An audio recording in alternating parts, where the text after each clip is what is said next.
Hello and welcome to 21 for 21, 21 lessons about sport and media in the 21st century.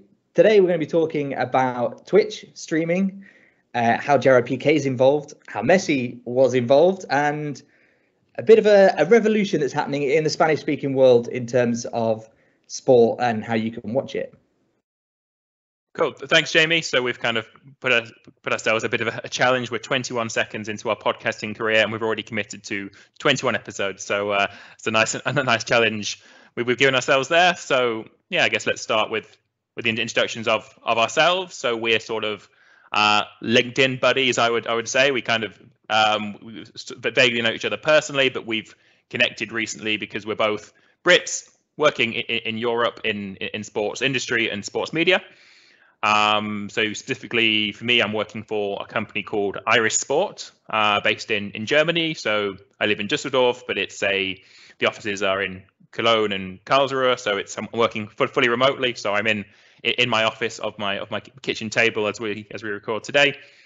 And yeah, so I focus on digital data, so social media analytics and TV and OTT.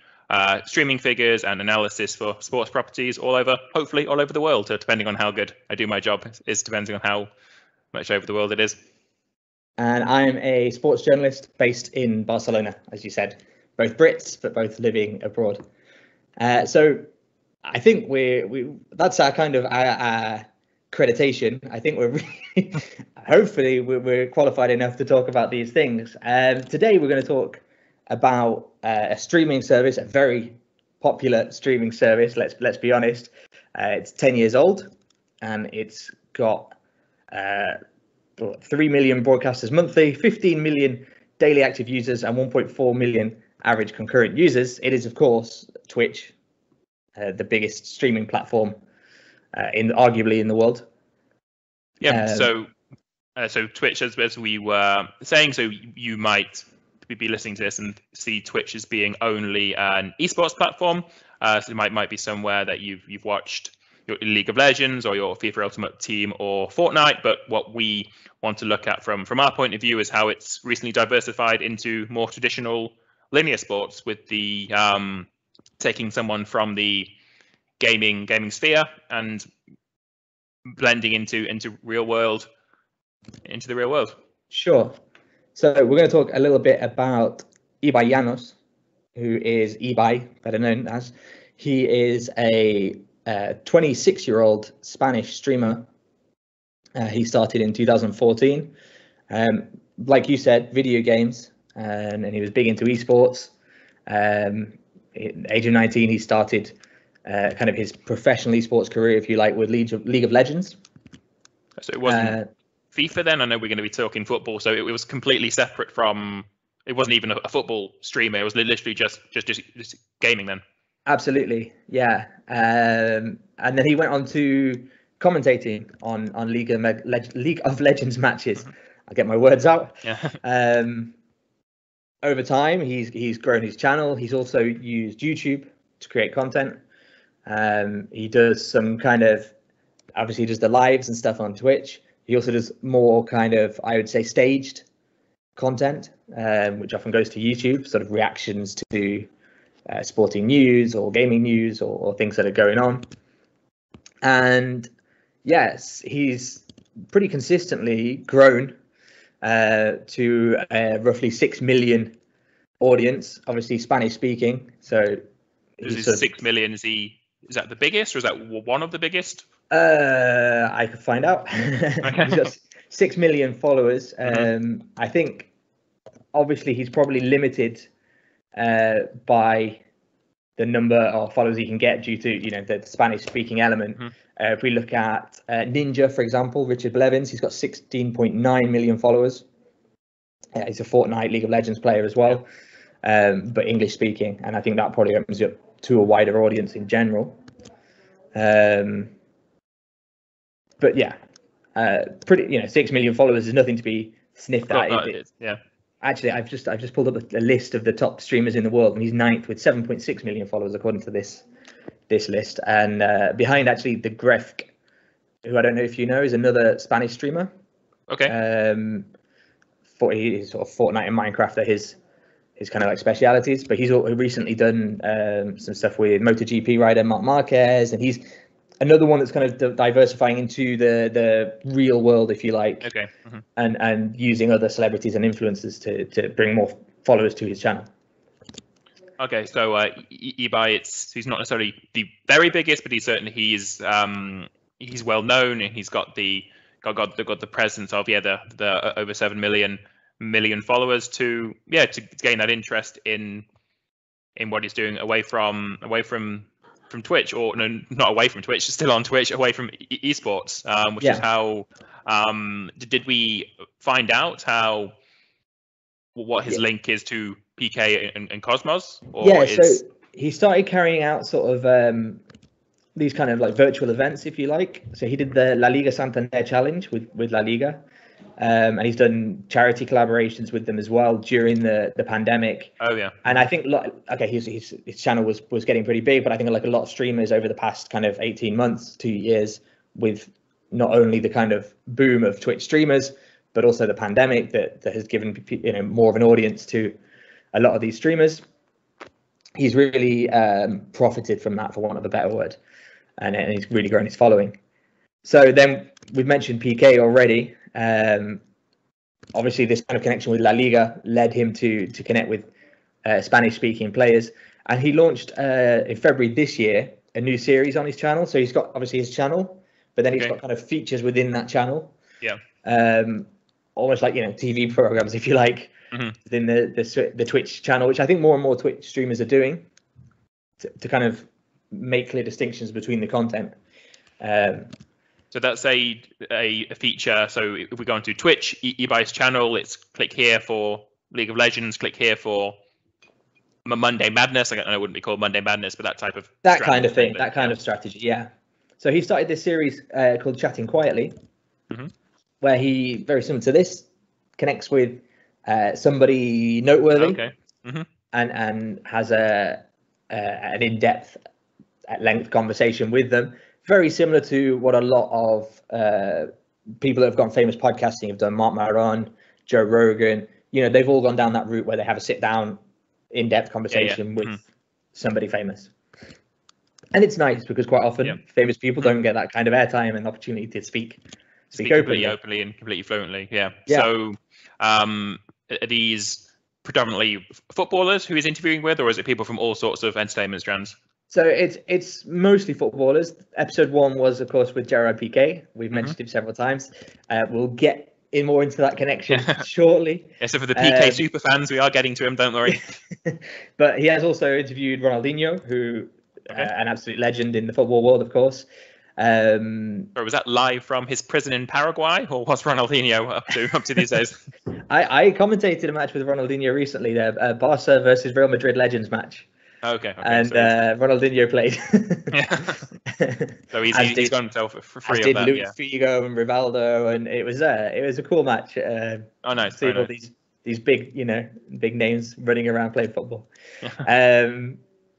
Ibai also interviewed Sergio Aguero, of course, one of the big signings from Barca this year, and Sergio Ramos, who has left for PSG, for French football, and we'll get more into that shortly.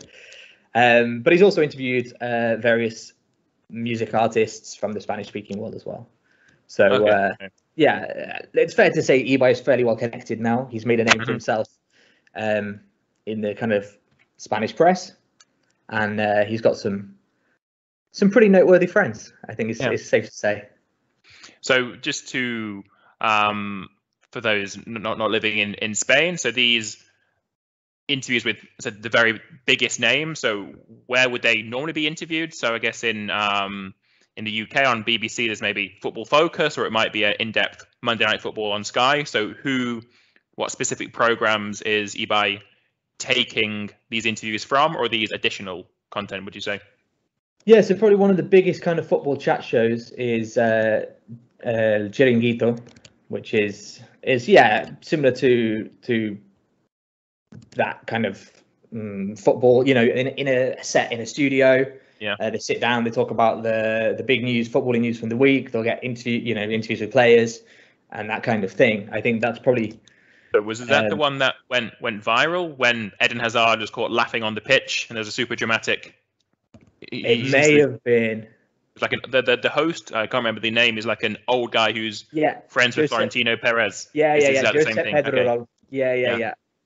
Yeah. He's gone viral several times because he's one of these people that these TV hosts that have no fear of saying what the controversial things, and he goes full in on that to gain them not just the TV following but also to get that web following as well.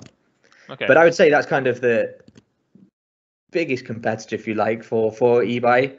But then there's also just the traditional Spanish media, after the match, hey, how was the match? Or the Marca is probably one of the biggest Spanish speaking sports media, publishers and broadcasters. They run fairly regular press conferences with big players. So it's more the format. Again, we're talking like 25 minutes. We're not talking half an hour to an hour that Ibai's getting. So it's a different, a whole different kettle of fish. Probably with the pandemic as well. These chats they are virtual as well. So again, that breaks down another barrier of needing to call the club press officer to get time in on the training ground. If you can just call them up whenever, essentially, to get the content and get the information. So these streamed live on Twitch as well as being available on demand. These interviews. Absolutely. So we've mentioned several times Gerard Piqué. It's Piqué time. Arguably one of the biggest football players in the world. Let's be honest. He's been in the news a lot lately for various things with FC Barcelona and of course with the Messi departure. But outside of his footballing career, he has got various other things going on. He's the founder of now the owner of the tennis's Davis Cup, which is pretty.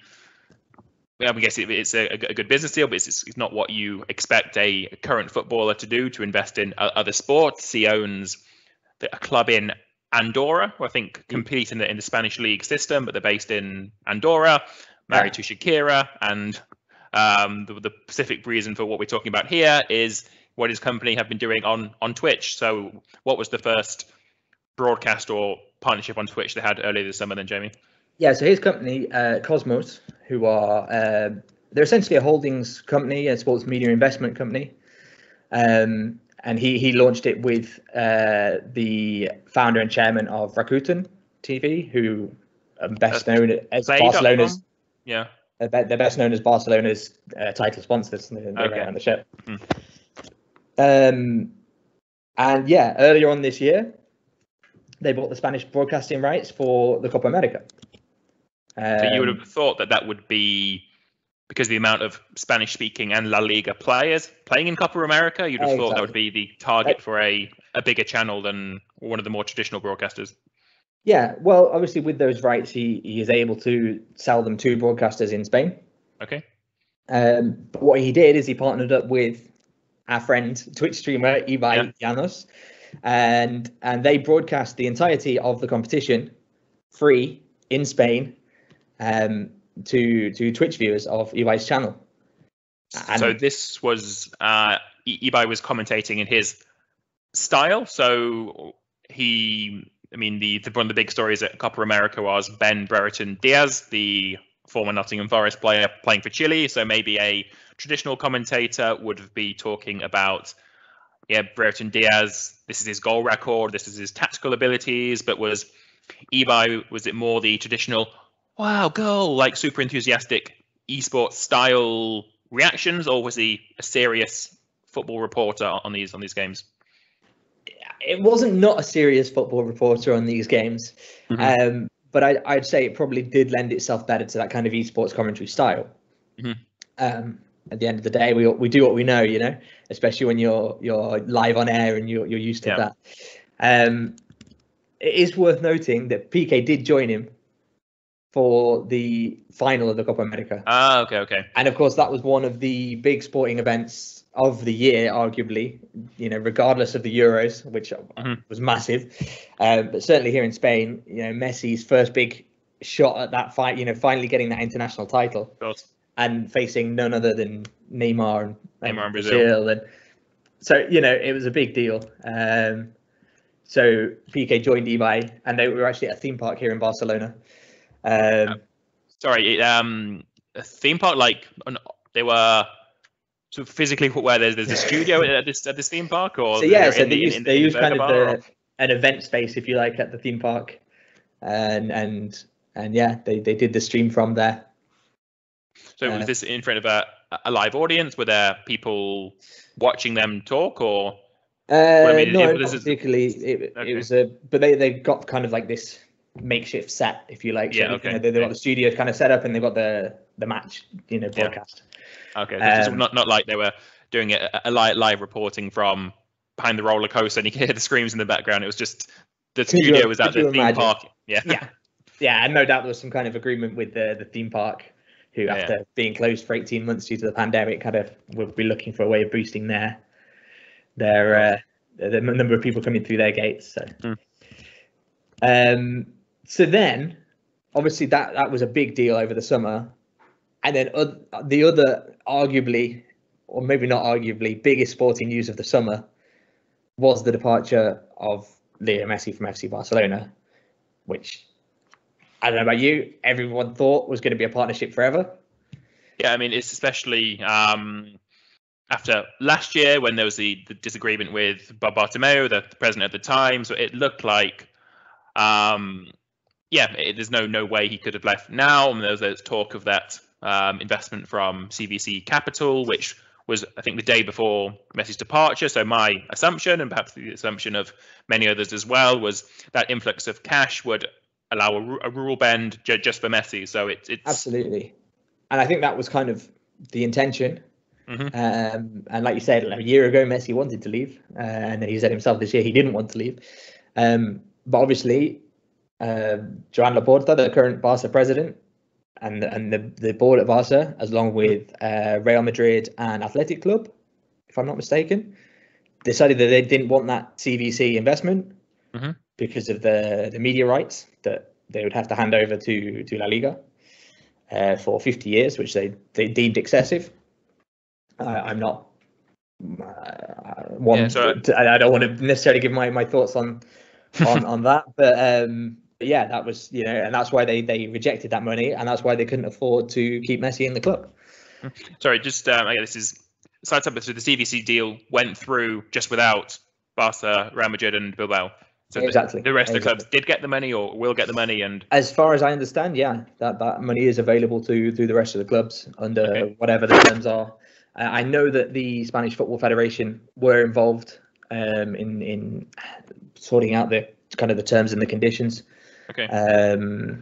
If I'm honest, that's kind of between the Messi news and everything else, and the start of the season. I've kind of lost a little bit of track of that, and it's not been anywhere near as visible in the news since either here. So maybe that's a one for another episode. Maybe it could be. So we've got 21 of these to fill. So absolutely. So Messi left for PSG. Yep. It was announced on the Thursday that he was leaving. On the Sunday he had his press conference. I think by the Tuesday he was already in Paris, right? Was that if I remember correctly, the timeline? Yes. Yeah, I think it was the Wednesday when Laporta gave his conference, or was it the Thursday? Either or, yes, it was the Wednesday. It could have been the Thursday, and then by Tuesday he was in Paris. Yeah. It all happened very quickly. Understandably, Messi had to sort out his future and his family, and there's a lot in the air. And obviously PSG were that club that he was always kind of connected with, even since last year when he wanted to leave. And financially speaking, I think there were only a few logical choices of clubs that he could end up at, and PSG seemed like the obvious one. I mean, I've seen in another podcast, Set Piece Menu. So they did an episode about the state of football, that because the salaries and the caps are so high. So Messi, he wanted to stay at Barcelona, but then the only club he could have then joined were PSG. So again, that's certainly worth a listen as well. To not that we're promoting rival podcast already, we can recommended listening. So a really interesting discussion about how it's a shame that Messi didn't go to Villarreal, for example. Maybe he would have liked the challenge of staying in Spain with a club just outside the elites. It was always the way football is, the way sports is, that he needed to stay at the top. understandably. When you're the best in the world. Yeah, you want to be anyway, treated that way. Yeah. Maybe that debate's best left to the guys on that podcast. Yeah. But anyway, the connection here then with Cosmos and Ibai and Twitch is that after Messi signed the contract in Paris Saint-Germain, the first person to interview him was none other than Ibai Llanos. And he did it live on his Twitch stream.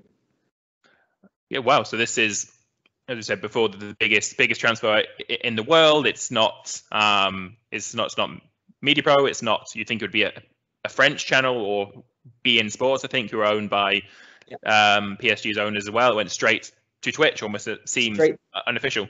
Yeah, absolutely. That's that vibe, isn't it? You know, it's. I don't want to be, disrespectful in any way, but it's this guy on Twitch. Yeah. This guy who not 10 years ago was, a League of Legends player, and now he's interviewing the biggest football player in the world after the biggest footballing deal in recent history, and the biggest transfer news possibly ever. And there he is streaming it on his Twitch channel to his 7.5 million followers, and of course that launched him from being big to being stratosphere. I mean, as in Spain, anyone with a passing interest in football will want to hear Messi's thoughts on this sudden transfer and how it came about so quickly. Not just Spain, Argentina, South American countries. There's a big audience for that. There's a huge audience for that, and beyond the La Liga audience that Ibai already had. So yeah, and that caused quite an upset in terms of within the Spanish media, within the Spanish press. There's a lot of big name Spanish journalists that perhaps thought that should have been their interview, understandably. And I remember, like, the week following, on Twitter, on LinkedIn, there was a lot of people opening debates as to what is journalism in 2021, because these guys were all very, I mean, we're talking about people that have been in the industry for 20, 30 years, real hardcore journalists, if you like. Yeah. And they were saying, we were never shown how to use a camera. We don't know how to set up a Twitch channel. We've gone and done all this hard work. We've got the degree. We've lived it for all this time. And here's this guy that 25 years old. And he's he's famous for playing video games almost, know. And so it really opened up this kind of debate as to what is journalism and where is journalism and the media going. Yeah, no, that is certainly an interesting thing, because you're right. I mean, it's we these experienced journalists, the guys who've been in the press boxes of the Camp Nou and Bernabeu for 20, 30 years, as you say, for them to be usurped. They were usurped by I mean, but it's interesting, because for them to, if these older journalists had suddenly created their own Twitch account, that wouldn't work, because that would feel inauthentic. So it certainly is really interesting in terms of, you're right. What do, I guess it's market forces. If people are watching Twitch rather than reading Marca, then it's the Twitch streamers who are going to get the exclusive. They're going to get those player. Yeah, the big news. So that was then compounded by Piqué's company Cosmos and their move to buy the rights for French Football League 1 and Ligue 2, French Football League, Premier League, if you like, for French football, and the second division of French football. And much like he did with the Copa America, he bought the rights to that, and he's sold some of the rights to Telecinco, which is a terrestrial Spanish TV channel. Okay. So again, he's bringing it away from these kind of premium channels like Movistar and Vodafone, I think, are the kind of two big ones here in Spain. Maybe Orange as well. They've got a big. Those are subscription satellite channels. Yeah, the equivalent of in England, what's BT Sport or Sky or. And they've got Movistar have got, I think, exclusive rights to La Liga for the past 3 years or something. And so unless you sign up for them, it's impossible to watch them. But what Piqué is doing is bringing top flight French football and putting it on terrestrial TV and on Twitch. And so Messi's debut against Rennes, was it? It was Reims. So Reims. Okay. Yeah, I mean, my French isn't so good, so it's not Ren but Rem. Okay. We are talking about different teams, don't worry. Yeah. Which was the Sunday before the international break. So we're talking just over a week ago. Yes. Or the Sunday before that. Yeah. And they broadcast that live on Twitch with Ibai and Gerard Piqué. Piqué was involved as well. Piqué was involved as well, of course. Well, they had a match that day. Barca played that day as well, but Piqué was involved. Yeah. It's his best friend's first debut with his new club. It's a big deal. Yeah, so normally or traditionally, if your friend was playing for a new club, you might text him saying, "Good luck with the game, mate. This time I'm going to buy the rights just to watch you playing in it." But this is it. This is and it's a big deal because it's bringing football to new audiences almost, or the same audiences but elsewhere and in a different way of watching. And I'm sure the interest in PSG will diminish as the season goes on and there's more drama in La Liga. I mean, the minute La Liga is looking pretty competitive. We're 3 match days in, so yep. We'll see how that goes. But obviously, the big excitement for a Spanish audience was that Messi and Sergio Ramos were making their debuts with PSG. Yeah. So the reaction to that game on your Twitter feed or the accounts you're following from Spain, do you think people were watching on Telecinco or were they watching on Twitch, or is it almost a complete generational divide as to who was watching on which channel? It looked like a pretty solid generational divide. I know that the Twitch streams peaked at around 600,000 viewers, which is nothing to be sniffed at as a streamer. And it wasn't massively publicized. They didn't. Okay, they previewed it and hyped it up, and that Piqué and Ibai have got big respective audiences, of course. But kind of outside of that, they didn't necessarily publicize it. No, so there was no billboards. There was no tune into Twitch. Exactly. Ibai's channel. It was just I think it must have been quite short notice as well. It was very short notice as well. It was kind of like the Monday they got the rights, and they had agreed to broadcast it on Twitch by the Sunday. So yeah.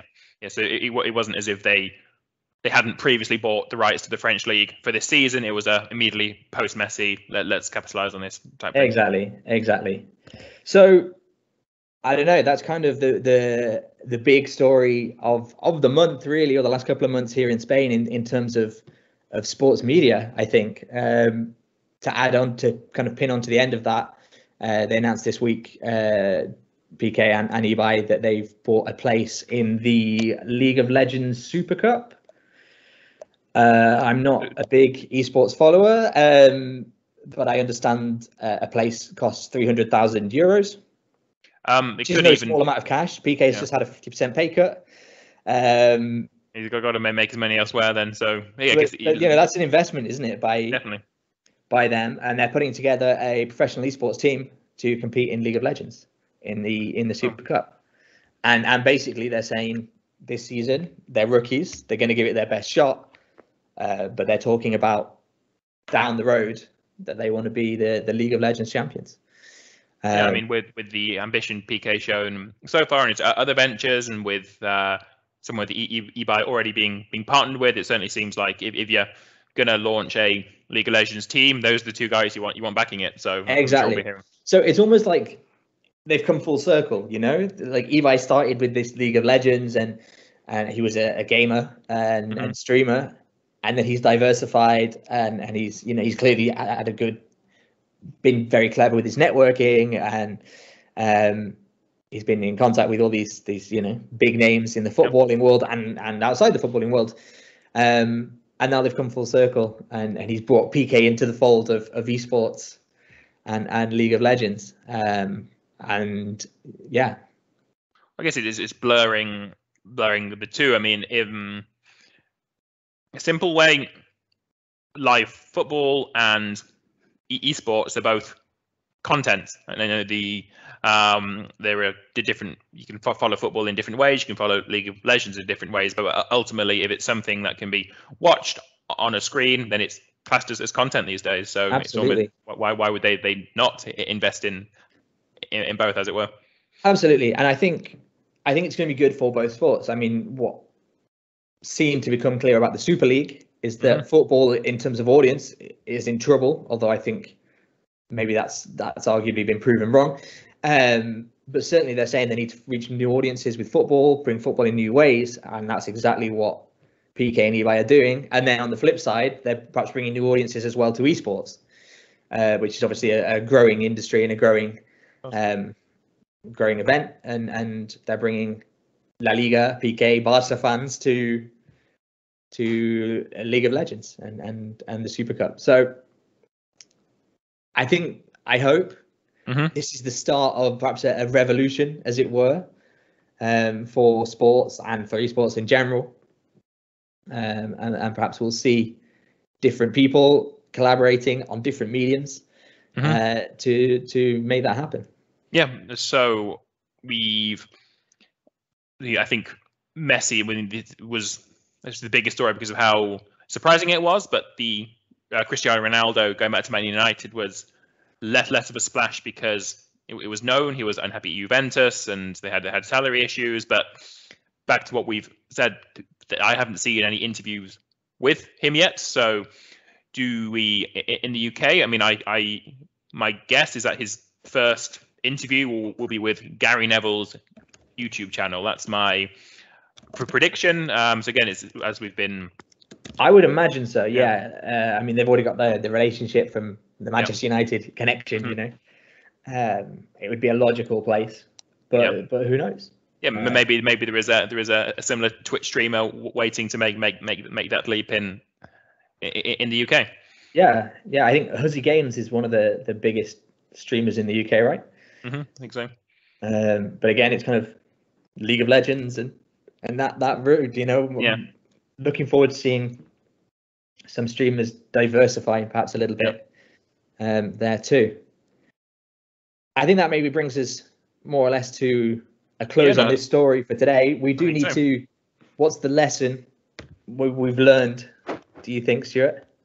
Well, the lesson we've learned is that, to sum it up, there is we can. If you're wanting to get ahead in the industry, you can't really specialize now. You need to diversify. So whether that's through esports topics or traditional sports topics or a bit of the two, it's certainly worth. Don't dismiss things like Twitch as a fad. You can push forward, and there's a lot to learn. There's about these new media, because it's still new media is still a good way of calling it. I think so. And I think this is probably the newest of new media almost. And I think you're right. Yeah, it would have been very easy to have dismissed Twitch as a fad. Okay, they had the Amazon investment and stuff, but still, it's kind of out there on the fringes almost. It's like a subculture almost. But now there are people bringing it to the mainstream, and yeah, we've seen Ibai and Piqué, of course, some rifts here in Spain, and upset some very traditional, highly respected journalists that have spent decades building solidifying their place in this world. So yeah, I think that's absolutely the lesson is keep an eye on new technology and figure out how to make it work for you. Certainly, if you're a new journalist now or a studying journalist, I think you need to be aware of that and diversifying your skills in that way. Yeah, certainly. Cool. Well, thanks for listening. If you've enjoyed the podcast, get in touch with us. Yep. I'm on Twitter. I'm Jamie the Coles on Twitter. I don't know if you're on Twitter. Am I Stuart.Levy or Stuart_Levy? I'll need to check. So, right, Jamie. I'll follow Jamie right now. We don't even follow each other yet, and we can. But it's still early days of the podcast. But yeah, if you have enjoyed it, do let us know and subscribe, share it to your friends, and we'll be back for lesson 2 of 21 next week, I guess. Hopefully next week. Yeah. Thanks a lot for listening, guys. All the best. Thank you. Bye.